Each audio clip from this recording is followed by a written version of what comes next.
Assalamualaikum, salam sejahtera bagi kita semua. Apa kabar Bapak Ibu Guru hebat? Perkenalkan, nama saya Papi Wiga Cahyanti. Melalui video ini, saya akan berbagi pemahaman tentang Merdeka Belajar sebagai bentuk aksi nyata dari pelatihan yang saya ikuti di platform Merdeka Mengajar. Berikut ini pemaparannya. Dalam topik ini terdapat 5 modul, yaitu yang pertama, mengenali dan memahami diri sebagai pendidik.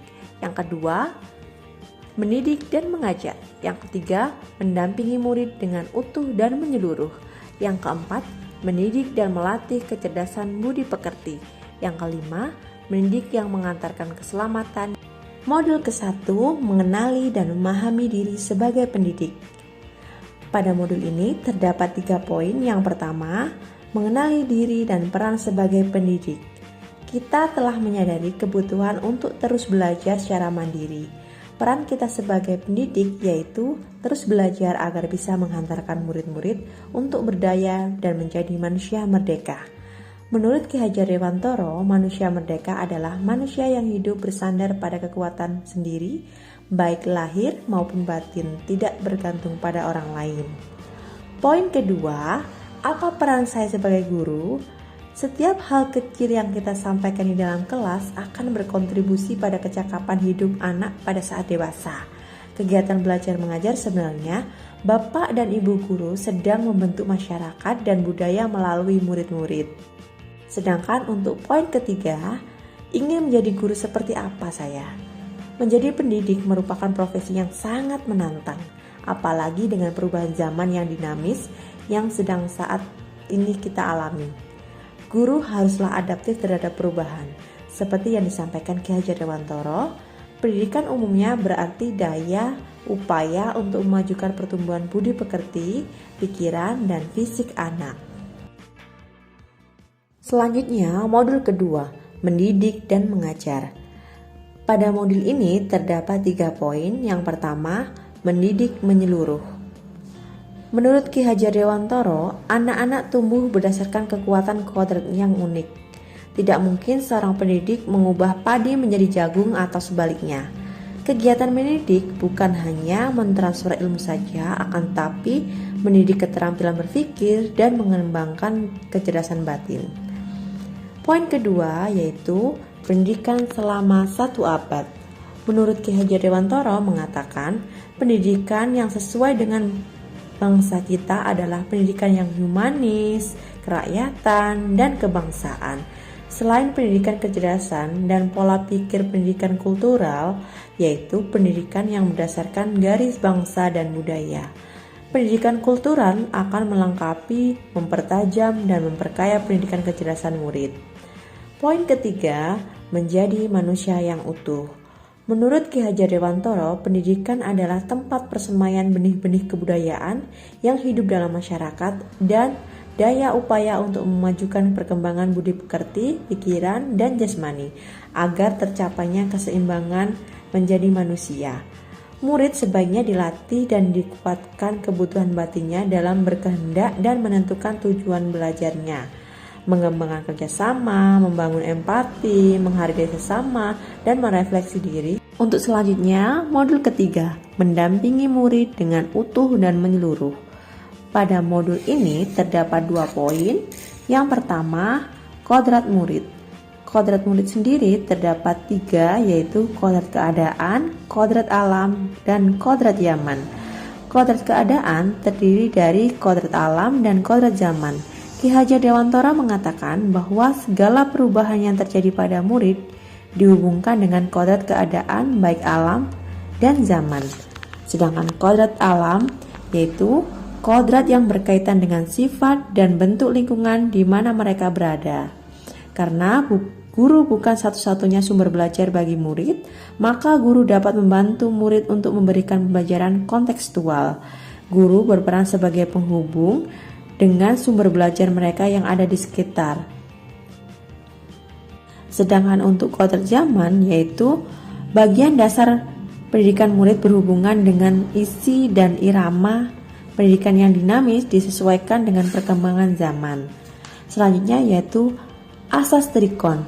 Asas trikon ini terdapat 3, yaitu kontinu, konvergen, dan konsentris. Kontinu merupakan perkembangan secara kesinambungan. Konvergen yaitu bersama bangsa lain mengusaha terbinanya karakter dunia sebagai kesatuan kebudayaan umat manusia sedunia tanpa mengorbankan nilai dan identitas bangsa masing-masing. Yang selanjutnya yaitu konsentris. Konsentris di sini yaitu bersikap terbuka tetapi tetap kritis dan selektif terhadap pengaruh kebudayaan sekitar.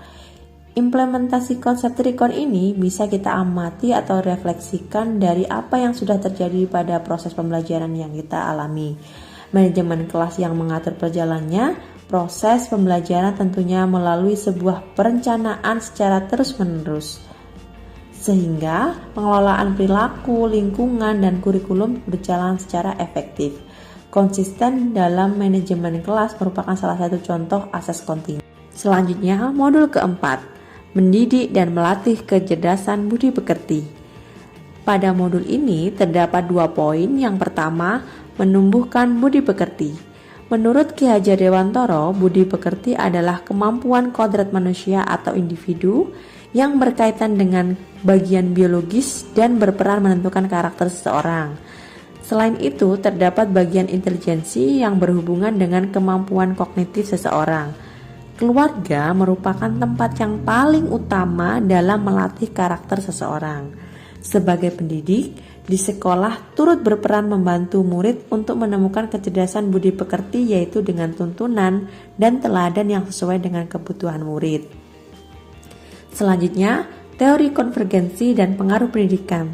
Teori konvergensi dibagi menjadi 2, yaitu teori tabula rasa dan teori negatif.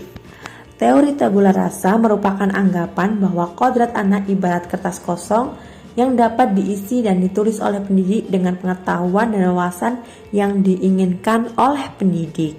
Sedangkan teori negatif yaitu anggapan bahwa kodrat anak ibarat kertas yang sudah diisi penuh dengan berbagai macam coretan. Dan selanjutnya modul kelima, pendidikan yang mengantarkan keselamatan dan kebahagiaan.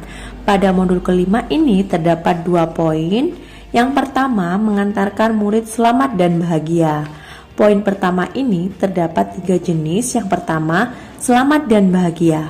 Setiap pendidik sebaiknya harus mengenali dan memahami kekuatan kodrat anak, bahwa setiap anak dapat mengekspresikan dan membuat pemahamannya sendiri dengan cara yang berbeda.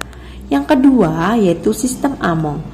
Ki Hajar Dewantoro memperkenalkan sistem Among ini seperti ing ngarsa sung tulodo ing madya bangun karso tutwuri handayani, yang berarti di depan memberikan teladan, di tengah membangun kehendak, dan di belakang memberikan dorongan.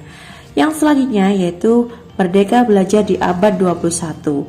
Di era sekarang ini, guru bukan lagi menjadi satu-satunya sumber belajar, tetapi guru sebagai fasilitator pembelajaran. Sebagai fasilitator, guru menempatkan murid sebagai subjek atau individu yang aktif dalam pembelajaran untuk mencari dan membangun pemahamannya sendiri. Poin kedua, menciptakan lingkungan pembelajaran terbaik untuk murid. Pada poin ini terdapat 2 jenis. Yang pertama, membimbing murid memperbaiki bangsa. Mendorong murid untuk mengembangkan keterampilan kerjasama dan gotong royong membantu murid lain yang mengalami kesulitan belajar. Yang kedua, peran keluarga, sekolah, dan masyarakat. Menurut Ki Hajar Dewantoro, menghidupkan, menambah, dan mengembirakan perasaan kesosialan tidak akan dapat terlaksana jika tidak didahului oleh pendidikan diri atau pendidikan individu. Karena inilah dasarnya pendidikan budi pekerti yang akan dapat menimbulkan rasa kemasyarakatan. Demikian pemaparan yang telah saya sampaikan tentang Merdeka Belajar. Sebagai bentuk umpan balik terhadap pemaparan tadi, maka diharapkan Bapak dan Ibu guru untuk dapat mengisi umpan balik berupa komentar dengan format yang telah saya tulis dalam kolom deskripsi. Terima kasih. Saya akhiri. Assalamualaikum warahmatullahi wabarakatuh.